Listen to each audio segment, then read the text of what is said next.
Minha prima exigiu que eu lhe desse minha casa como presente de casamento. Minha prima Rachel anunciou seu noivado com Brian no jantar de ação de graças. Ela imediatamente se virou para mim dizendo que sabia qual seria meu presente de casamento. Pensei que ela se referia aos vasos de cristal que eu vinha colecionando, mas ela disse que não, que eu daria a eles a minha casa, não ajudar com uma entrada, não emprestar dinheiro, mas dar a eles minha casa real que comprei há 2 anos. Isso depois de economizar por uma década. Ela disse isso em voz alta na frente de 30 parentes, como se já estivesse decidido. Eu ri pensando que era uma piada. Mas Rachel estava falando sério. Ela disse que eu era solteira e sem filhos. Então eu realmente não precisava de uma casa de 3 quartos. Enquanto eles estavam começando uma família e mereciam um lar adequado. Ela realmente usou a palavra mereciam, enquanto estava sentada na minha sala. Minha tia Helen, mãe da Rachel, concordou, dizendo que era muito generoso da minha parte ajudar o jovem casal a começar a vida. Eu disse que não daria minha casa. O rosto de Rachel ficou vermelho. Ela disse que eu estava sendo egoísta mantendo uma casa de família só pra mim, quando eu poderia facilmente voltar a mau lugar. Como alguém da minha idade sem filhos deveria estar fazendo de qualquer maneira. Ela realmente disse essas palavras para mim, uma proprietária de 31 anos, enquanto ela tinha 26 e morava no porão da mãe do Brian. A família inteira ficou em silêncio, mas ninguém me defendeu. Meu tio Tom disse que compartilhar era importante. Minha própria mãe disse que eu deveria considerar isso, já que eu poderia pagar por outro lugar eventualmente. Meu pai permaneceu em silêncio, concordando sem dizer. Rachel passou o resto do jantar contando a todos sobre as reformas que fariam na minha casa. Como transformariam meu escritório em um quarto de bebê. Como pintariam tudo de novo porque minhas escolhas de cores eram muito escuras. Ela estava planejando minha casa como se já fosse a dona. Depois do jantar, Rachel me puxou. Ela disse que já tinha dito à família de Brian que eu daria uma casa a eles como presente de casamento. Então eu não poderia voltar atrás agora sem fazê-la parecer mentirosa. Ela disse que os pais dele estavam tão impressionados que a família dela era generosa o suficiente para fornecer moradia. Aparentemente, ela vinha se gabando há semanas sobre sua prima rica que possuía imóveis e iria garantir a vida deles, e ela disse: se eu não cumprisse, a família de Brian pensaria que ela vinha do lixo. Eu disse que isso era problema dela por mentir, e ela realmente começou a chorar, dizendo que eu estava arruinando o casamento dela antes mesmo de acontecer. Durante semanas depois disso, Rachel continuou agindo como se a casa já fosse dela. Ela levava Brian lá sem pedir para medir os cômodos e planejar a mobília. Ela dizia às pessoas que estávamos fazendo uma transferência de escritura, e apenas resolvendo a papelada, ela mandou entregar correspondências no meu endereço, alegando que estava atualizando suas informações antecipadamente, e ela até disse aos vizinhos que se mudaria após o casamento e perguntou sobre regras da associação. A família de Brian começou a entrar em contato comigo sobre a casa também. A mãe dele ligou agradecendo minha generosidade e perguntando sobre os impostos prediais. O pai dele me enviou um e-mail sobre a transferência de serviços públicos e se o telhado tinha sido substituído.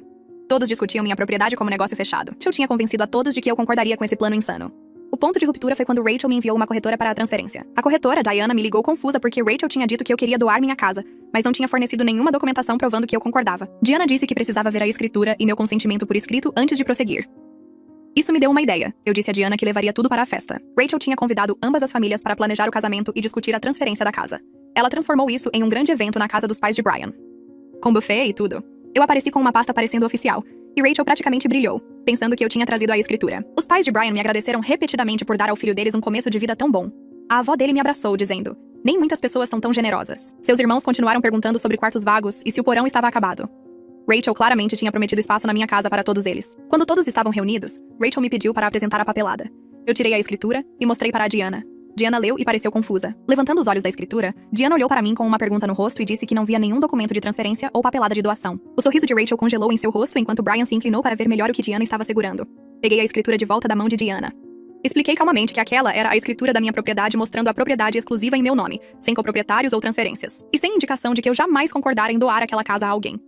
A sala ficou completamente silenciosa, exceto pelo celular de alguém vibrando. A mãe de Brian parou no meio de um gole de vinho. Rachel começou a balançar a cabeça e dizer que aquela não era a papelada certa, que eu trouxe a pasta errada, mas sua voz tinha ficado aguda e fina. Peguei meu celular e mostrei a Diana as mensagens de texto onde Rachel me dissera semanas atrás que já havia informado a família, e que eu não poderia voltar atrás agora sem fazê-la parecer mal. Diana leu as mensagens com as sobrancelhas subindo mais a cada linha que lia. Brian pegou meu celular da mão de Diana e percorreu a conversa ele mesmo, enquanto seu pai se aproximava para ler por cima de seu ombro. Observei o rosto de Brian. Ele leu Rachel me dizendo que os pais dele estavam tão impressionados e que ela vinha se gabando. Seu maxilar se contraiu quando chegou a parte sobre vir do lixo. Brian olhou para Rachel e perguntou a ela a queima-roupa quando eu supostamente concordara em dar a eles minha casa. Rachel gaguejou que foi no jantar de ação de graças. Mas eu interrompi para lembrar a Brian que 30 parentes me ouviram recusar claramente naquele jantar. Minha mãe se mexeu na cadeira e olhou para as mãos. Rachel disse que mesmo que eu não tivesse prometido explicitamente, eu tinha implícito que os ajudaria, e ela apenas tinha sido otimista sobre como seria essa ajuda. O pai de Brian interveio e disse que Rachel lhes dissera muito especificamente que eu estava transferindo a escritura como presente, não ajudando com dinheiro. Ela lhes mostrara fotos da minha casa e falara sobre quais cômodos reformariam primeiro. A avó de Brian falou em voz baixa que Rachel havia prometido o quarto de hóspedes. A mágoa em sua voz fez Rachel começar a chorar, mas desta vez parecia pânico.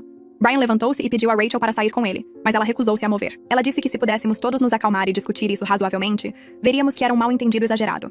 Perguntei como era um mal-entendido. Quando ela enviara uma corretora, encaminhar a correspondência, dissera aos vizinhos que estava se mudando e trouxera Brian para medir quartos sem permissão. O rosto de Rachel ficou vermelho e ela me acusou de tentar humilhá-la. Minha tia Helen finalmente falou e disse que a família deveria ajudar a família, e que eu estava sendo cruel ao envergonhar Rachel. Tio Tom concordou com a cabeça, mas parecia menos certo. A mãe de Brian colocou sua taça de vinho na mesa. Ela perguntou a Rachel diretamente quando eles discutiram a situação da casa pela primeira vez. Rachel disse que foi logo após o noivado que eu estava animada. Balancei a cabeça e disse que isso nunca aconteceu. Que a primeira vez que Rachel mencionou a casa foi no dia de ação de graças, quando anunciou na frente de todos. O irmão do meu pai limpou a garganta e disse que se lembrava muito claramente de mim dizendo não a abrir mão da minha casa. Vários outros concordaram. Rachel olhou ao redor e mudou de tática, dizendo que talvez tivesse interpretado mal, mas que eles precisavam de ajuda e eu tinha os meios para fornecer. Brian finalmente perdeu a paciência e disse a Rachel que eles iriam embora. Ela se agarrou ao braço dele e implorou para que ele desse uma chance de explicar. Ele soltou o braço e caminhou. Rachel virou-se para mim com desespero, e disse que se eu me importasse com ela, diria a Brian que tudo isso era um erro. Olhei para ela e disse que me importava, e por isso tinha preparado o jantar. Mas eu nunca abriria mão da casa que passei 10 anos economizando para comprar. Disse a ela que ela criou essa situação mentindo, e agora tinha que enfrentar os resultados. O pai de Brian disse que sua família precisava de tempo. Sua mãe me abraçou brevemente e pediu desculpas. A avó de Brian tocou meu braço e disse que sentia muito. Eles saíram, deixando Rachel chorando com Helen. Os dias após a festa foram estranhos. Soube que Rachel havia saído do porão da mãe de Brian e voltado a morar com Helen e Tom, com o coração partido. Helen dizia que era culpa minha por ser egoísta. Minha mãe disse que Helen esquecia convenientemente que Rachel havia mentido e tentado roubar uma casa. Não tive notícias de Rachel, mas recebi mensagens furiosas de Helen dizendo que eu havia arruinado a vida de sua filha. Bloqueei o número dela. 3 semanas depois, Brian terminou oficialmente o noivado. Rachel estava devastada, mal comendo. Senti tristeza por ela, mas o relacionamento foi construído sobre mentiras. Teria desmoronado eventualmente. Um relacionamento que começa com engano não dura. Meu telefone começou a tocar com membros da família ligando para falar. Minha prima Jaqueline ligou horrorizada com o que Rachel tentara fazer, dizendo que nunca esperaria que ninguém desistisse de sua casa e sentia muito pelo silêncio. O apoio dela me ajudou a me sentir menos sozinha. Outros parentes também entraram em contato, se desculpando por não terem intervindo na pressão que sofri. Comecei a sentir que não era a vilã. Passei um sábado trocando todas as fechaduras porque não confiava que Rachel não tentaria algo vingativo. Rachel já havia provado que não tinha respeito por limites. Instalei câmeras de segurança também. Assistir às imagens me fez sentir mais segura, mais triste. Minha mãe me chamou para almoçar no dia seguinte. Ela pediu desculpas genuínas por não ter me defendido imediatamente no dia de ação de graças. Ela explicou que ficara chocada e tentou manter a paz, mas percebeu que algumas situações pedem limites claros, não paz. Ela deveria ter cortado Rachel cedo. Aceitei o pedido de desculpas, mas disse que precisava que ela me apoiasse ativamente no futuro. Ela concordou, admitindo que seu silêncio pareceu abandono. Conversamos por 2 horas e nosso relacionamento começou a se curar. 1 mês depois, fui a um funeral de família. Rachel estava lá com Helen, me ignorando. Helen me lançava olhares hostis. Tio Tom acenou para mim, num reconhecimento relutante. O irmão do meu pai me disse que eu tinha lidado corretamente com a situação. Ele disse que Rachel precisava enfrentar as consequências e lamentava seu próprio silêncio. Isso me fez sentir validada. Comecei a reconstruir laços com quem me apoiou. Criei um círculo menor de confiança. Tive que aceitar que Helen, Tom e Rachel provavelmente nunca me perdoariam. Helen ainda não fala comigo. Eu me evita. Doeu, mas era um limite necessário. Eu não podia ter pessoas na minha vida que achavam aceitável tentar tomar minha casa com mentiras. Minha mãe mencionou que Helen estava com dificuldades financeiras, o que explicava o desespero, mas não desculpava tentar roubar minha casa e economias de uma década. Muitas pessoas lutam com dinheiro sem tentar roubar parentes. A situação financeira de Helen poderia explicar seu apoio ao plano insano, mas não o justificava. As mentiras e manipulação de Rachel. Disse à minha mãe que me sentia mal pelas lutas de Helen, mas isso não mudava nada sobre o que Rachel tentara fazer, ou o que eu tive que fazer para impedi-la. 2 meses se passaram, e me vi na seção de hortifruti do supermercado segurando um saco de maçãs, e tentando lembrar se precisava de mais alguma coisa. Virei em direção ao corredor de pães e quase dei de cara com Brian. Nós dois paramos bruscamente. Houve aquele segundo estranho em que nenhum de nós sabia o que dizer. Ele parecia diferente, mais magro talvez, ou apenas cansado de uma maneira que o envelhecia. Ele disse oi primeiro e eu disse oi de volta, e então ficamos parados ali com nossos carrinhos de compras entre nós como algum tipo de barreira. Ele perguntou como eu estava e eu disse bem, mantendo minha voz neutra porque não tinha certeza de onde essa conversa estava indo. Ele assentiu, e disse que queria me agradecer novamente por ser honesta sobre tudo, que tinha sido difícil, mas ele estava melhor agora. Ele me disse que estava focando em sua vida, e sendo mais cuidadoso sobre em quem confiava. E a maneira como ele disse isso deixou claro que ele se referia a Rachel especificamente. Eu disse a ele que estava feliz por ele estar bem, e eu falava sério, porque vê-lo magoado naquela festa tinha sido horrível, embora não fosse minha culpa. Conversamos por talvez mais 3 minutos sobre nada importante, o tempo e o trânsito, e como o supermercado tinha reorganizado tudo de novo. E então ele disse que precisava ir. Dissemos adeus e fomos em direções opostas. E senti uma estranha mistura de alívio e tristeza pela conversa normal. 1 semana depois, minha mãe ligou enquanto eu preparava o jantar e me disse que Rachel tinha conseguido um emprego em outro estado. Ela disse isso como se fosse uma boa notícia, como se Rachel estivesse subindo na vida. Mas eu podia ouvir a preocupação por baixo. Minha mãe explicou que Rachel queria um novo começo longe do drama familiar e das lembranças de seu noivado desfeito. Eu entendi esse impulso. Porque começar de novo em um lugar novo pode parecer como apertar um botão de reinício na vida. Mas também pensei que Rachel estava fugindo. Fugindo de ter que enfrentar o que havia feito. Fugindo dos membros da família que agora sabiam que ela mentira. Dos vizinhos que a tinham visto. Planejando se mudar para uma casa que não era dela. Minha mãe perguntou se eu achava que Rachel ficaria bem lá fora sozinha. E eu disse que não sabia. Eu queria dizer que Rachel tinha feito suas escolhas. E agora tinha que viver com elas. Mas minha mãe já parecia triste o suficiente. Depois que desligamos, fiquei na minha cozinha mexendo macarrão e pensando em como Rachel tentara tirar tudo de mim e agora estava deixando tudo para trás. As reuniões familiares seguintes pareceram diferentes com Rachel longe.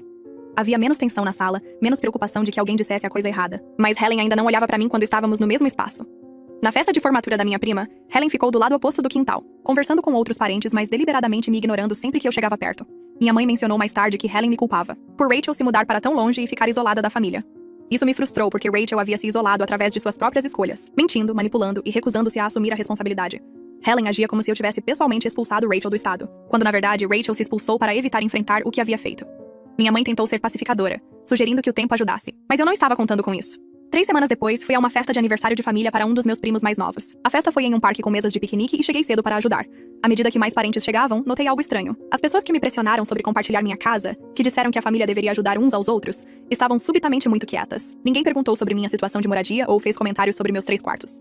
Quando alguém mencionou preços, a conversa mudou. Tio Tom estava lá, e ele acenou para mim educadamente, mas não tentou iniciar nenhuma discussão sobre obrigações familiares. A irmã da minha mãe, que dissera no dia de ação de graças que casais jovens precisavam de apoio, agora falava comigo sobre seu jardim. Parecia uma pequena vitória no estabelecimento de limites, como se finalmente tivessem entendido que minha casa era minha e não estava disponível. Meu pai começou a me ligar com mais frequência depois disso, me convidando para jantares e eventos familiares com uma determinação que parecia intencional. Em um churrasco na casa dele, uma das minhas tias fez um comentário sobre a situação de Rachel.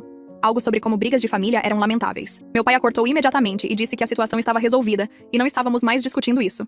A tia pareceu assustada, mas assentiu. Mais tarde, meu pai me puxou de lado e disse que estava compensando por não ter falado no dia de ação de graças, que deveria ter me defendido. Eu disse a ele que apreciava seu apoio agora, e que isso me ajudava a me sentir menos isolada. Ele apertou meu ombro e disse que estava orgulhoso de como eu tinha lidado com tudo, o que fez minha garganta ficar apertada porque eu queria ouvir aquilo há meses. 3 meses após o confronto. Minha mãe me convidou para almoçar em um café. Pedimos sanduíches e ela parecia nervosa. Finalmente, ela me disse que Helen havia admitido algo. Helen dissera que Rachel sempre teve problemas com honestidade e senso de direito, que ela esperava que o casamento amadurecesse Rachel. Minha mãe disse que Helen estava tão investida no sucesso do noivado porque achava que era a chance de Rachel crescer, independentemente dos métodos. Recostei-me na cadeira processando essa informação, percebendo que Helen sabia o tempo todo que Rachel tinha problemas, mas escolheu permiti-los. Minha mãe disse que Helen achava que um marido e uma casa consertariam Rachel. Como se circunstâncias externas pudessem mudar quem alguém era. Ouvir que até Helen reconhecia os problemas de caráter de Rachel me fez sentir validada. Alguém do lado de Rachel havia admitido que ela tinha problemas, mas eu também estava frustrada por Helen ainda me culpar em vez de responsabilizar Rachel. Disse isso à minha mãe sobre nossos sanduíches. Ela assentiu lentamente, admitindo que algumas pessoas sempre permitirão o mau comportamento de seus filhos, em vez de enfrentar o desconforto. Ela disse que Helen amava tanto Rachel que não conseguia ver como suas constantes desculpas e proteção na verdade tornaram Rachel pior. Eu entendia amar seu filho, mas tinha que haver um ponto em que você parasse de encobri-los. Helen nunca atingiu esse ponto com Rachel. O estresse de tudo o que aconteceu, a traição familiar e a violação dos meus limites começaram a me alcançar de maneiras que eu não podia ignorar. Eu não estava dormindo bem e me sentia ansiosa em minha própria casa, constantemente preocupada que Rachel aparecesse ou que alguém me pressionasse. Finalmente liguei para uma terapeuta e comecei a ir a sessões semanais. A terapeuta me ajudou a entender que minha culpa era equivocada. Ela explicou que eu não era responsável pelas consequências das mentiras de Rachel, que Rachel havia criado toda a situação e eu não fui vitimada. Conversamos sobre como eu carregava esse peso da desaprovação familiar, quando na verdade apenas me protegi de um roubo. A terapeuta disse que isso não era apenas aceitável, mas necessário. Que ninguém deveria sacrificar sua casa e segurança para manter a paz. Ao longo de várias sessões, trabalhei na aceitação de que alguns relacionamentos familiares estavam permanentemente danificados, e que tudo bem. A terapeuta me ajudou a ver que nem todos os relacionamentos valem a pena se exigirem que eu aceite ser explorada ou manipulada. Ela me perguntou o que eu diria a um amigo na minha situação. Eu disse, claro que não, isso seria loucura. E ela apontou que mereço o mesmo. Conversamos sobre como escolher a mim mesma em vez da paz familiar não me tornava egoísta. Tornava-me alguém com limites saudáveis. Comecei a me sentir menos culpada por Helen não falar comigo e Rachel se mudar, porque essas foram consequências que elas criaram. 4 meses depois que tudo explodiu, decidi oferecer um pequeno jantar em minha casa. Convidei meus pais, o irmão do meu pai e minha prima, e alguns outros membros da família que me apoiaram. Passei a tarde cozinhando e arrumando minha mesa de jantar. A mesma mesa onde Rachel anunciara. Quando todos chegaram, a atmosfera estava calorosa e relaxada, de uma forma que as reuniões familiares não eram há meses. Jantamos e conversamos sobre coisas normais, trabalho, hobbies e planos de férias, sem ninguém mencionar Rachel ou a situação da casa. Depois do jantar, o irmão do meu pai ergueu a taça e disse que estava feliz por estar em um lar onde os limites eram respeitados. E todos brindaram. Foi bom encher minha casa com pessoas que respeitavam meus limites e celebravam minhas conquistas, em vez de tentar tirá-las de mim. Reivindicar este espaço como meu, cercada por uma família que realmente agia como família deveria. Minha mãe apareceu trazendo uma garrafa de vinho e um pote de sua famosa salada de batata, colocando ambos no balcão antes de me dar um abraço apertado que durou mais do que o habitual. Ela tem vindo a mais reuniões minhas ultimamente, esforçando-se para mostrar apoio de maneiras que não fazia antes de tudo acontecer com Rachel. Quando todos se sentaram para comer, ela se levantou sem que eu pedisse e limpou a garganta para chamar a atenção de todos. Ela disse ao grupo que queria que soubessem o quanto estava orgulhosa de mim por me manter firme quando a pressão familiar tentou me empurrar. Sua voz ficou um pouco trêmula quando disse que me ver defender meus limites lhe ensinou algo importante sobre a diferença entre paz e permitir o mal. Senti meus olhos ficarem úmidos porque ouvir minha mãe dizer essas palavras em voz alta na frente de outros membros da família significava muito. Ela se sentou novamente e apertou minha mão por baixo da mesa, e eu apertei de volta. Ambas entendendo que nosso relacionamento havia mudado. Soube pela minha prima Jacqueline que Rachel havia se estabelecido em sua nova cidade e encontrado um emprego em uma empresa de marketing. Jacqueline disse que Rachel fez novos amigos e parecia estar construindo uma vida para si mesma, longe de todo o drama familiar. Parte de mim sentiu-se genuinamente feliz por ela estar bem, por não ter desmoronado completamente depois que tudo ruiu. Esperava que ela tivesse aprendido algo com todo o desastre, que talvez ser forçada a enfrentar as consequências a tivesse empurrado para crescer. Mas eu também sabia que não tinha interesse em reconstruir qualquer relacionamento com ela. Não depois que ela tentou roubar minha casa. Algumas pessoas poderiam voltar desse tipo de traição, mas eu não era uma delas, e estava bem com esse limite. 5 meses após o desastre, recebi um e-mail de Helen. O assunto dizia apenas, pensando em você, o que parecia cuidadoso e evasivo. Abri esperando um pedido de desculpas completo ou outra rodada de culpa. Mas o que recebi foi algo no meio termo. Ela escreveu que a situação tinha sido complicada, e que desejava que as coisas tivessem sido diferentes. Ela não disse que sentia muito. Não reconheceu que o que Rachel fez foi roubo. Não admitiu que estava errada. Mas o e-mail parecia arrependimento, mesmo sem responsabilização. Como se ela soubesse que as coisas tinham ido mal, mas não conseguisse dizer de quem era a culpa. Foi mais do que eu esperava dela, honestamente. Li o e-mail 3 vezes, tentando descobrir se havia uma mensagem oculta. Mas parecia ser exatamente o que aparentava. Um pequeno gesto. De alguém que não conseguia se desculpar, mas queria abrir uma fresta. Fiquei com o e-mail por 2 dias antes de responder. Finalmente decidi por algo educado, mas distante, agradecendo a ela por entrar em contato e dizendo que apreciava ela pensar em mim. Não ofereci para tomarmos um café, nem sugeri reconstruir.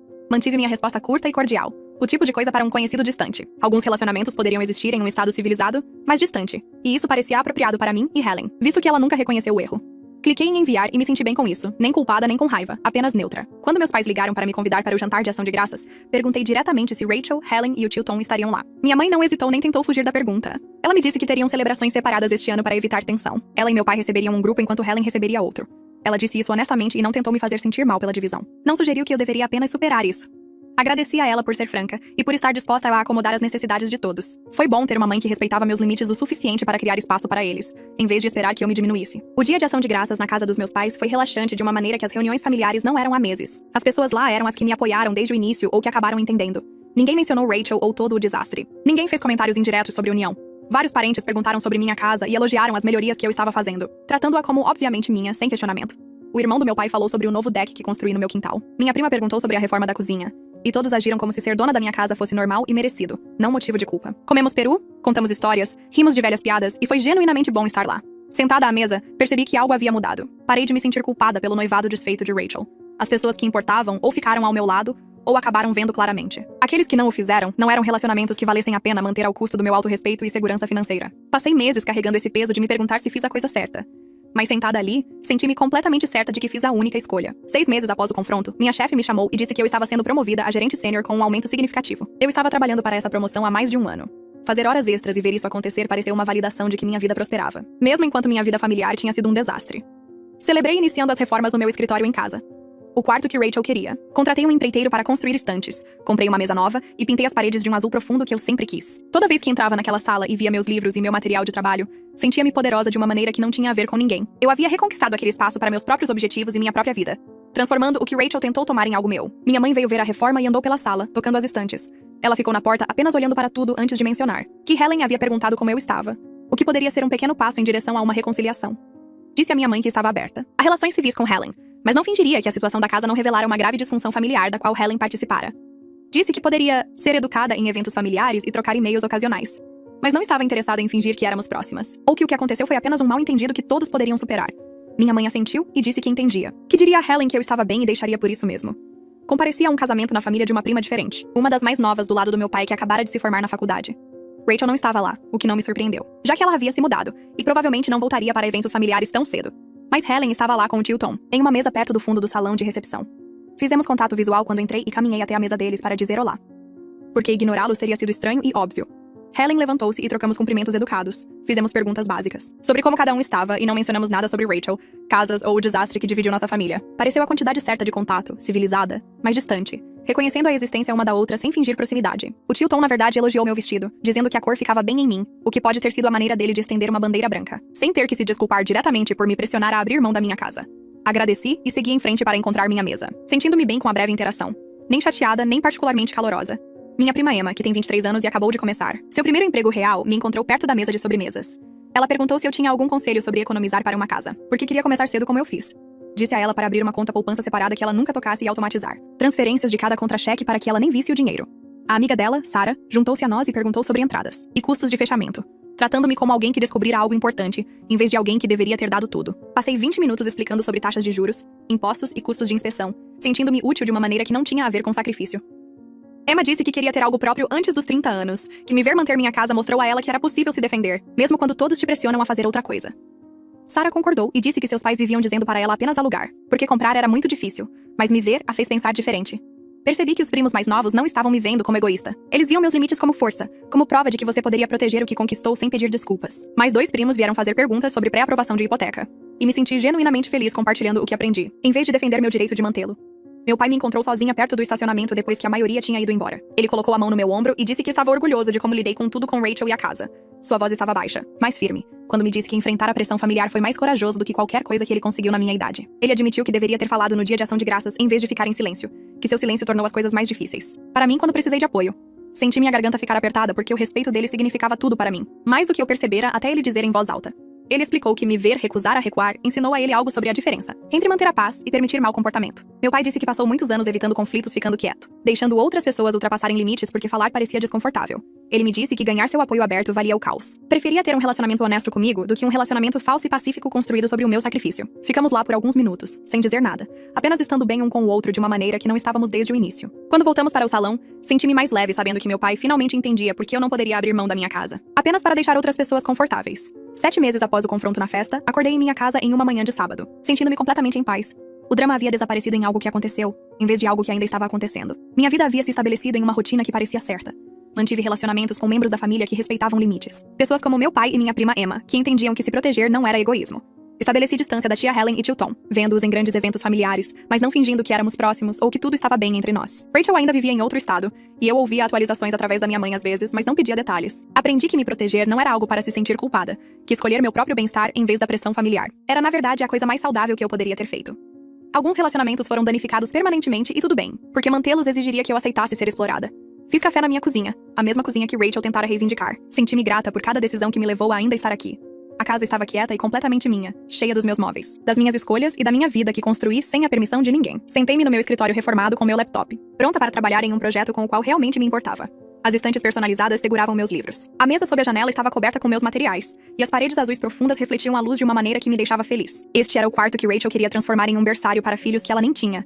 E em vez disso, tornou-se meu espaço de trabalho. Economizei por uma década para comprar esta casa. Fiz horas extras, pulei férias e fiz sacrifícios que Rachel nunca entendeu. A tentativa de Rachel de tomar minha casa me ensinou que eu era forte o suficiente para ficar sozinha, se necessário. Que eu poderia sobreviver à rejeição familiar e à pressão social sem desmoronar.